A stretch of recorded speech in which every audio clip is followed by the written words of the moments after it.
Avril 2017, des centaines de jeunes fortunés, influenceurs et aventuriers modernes débarquent aux Bahamas. Tous ont payé des milliers de dollars pour vivre une expérience unique. Sur Instagram, on leur a vendu le rêve absolu.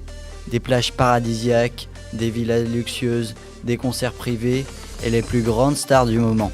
Le tout dans un cadre digne d'un film hollywoodien, sur l'île de Pablo Escobar.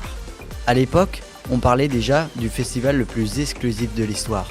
Pas un simple événement musical, mais une légende en construction. Un week-end hors du temps, réservé à une élite mondiale qui voulait se montrer, briller et surtout appartenir à ce club fermé des privilégiés. Mais en arrivant, les sourires s'enlèvent bien vite.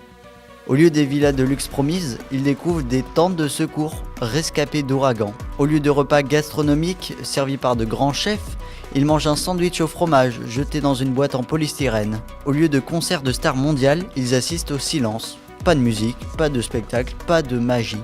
Les Bahamas transformés en cauchemar. Un rêve vendu qui s'effondre en direct, sous les yeux du monde entier. C'est pas une blague.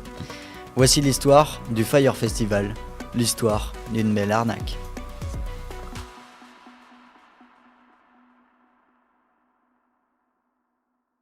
Mais c'est qui a créé ce machin ? Eh bien c'est ce mec, Billy McFarland.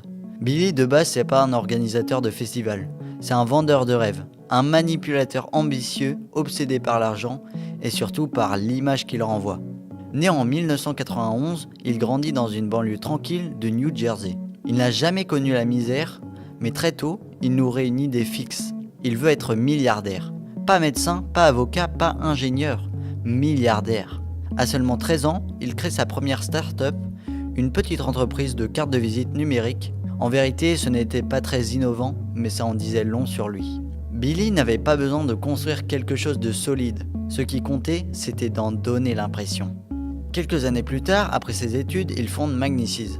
Le concept est simple, une carte bancaire VIP, noire, en métal, qui donnait accès à un univers exclusif. Soirées privées, clubs réservés, réductions sur des hôtels de luxe, bref, un petit goût de milliardaire pour les jeunes branchés de New York. Et ça marche. Magnicis attire une petite élite new-yorkaise, des influenceurs en devenir, des start-upers et des jeunes cadres qui voulaient appartenir à ce cercle select. Sauf qu'en réalité, derrière le vernis, il n'y avait pas grand-chose. Billy utilisait surtout l'argent des membres pour financer son propre style de vie, des soirées extravagantes, des voyages et des beaux bureaux.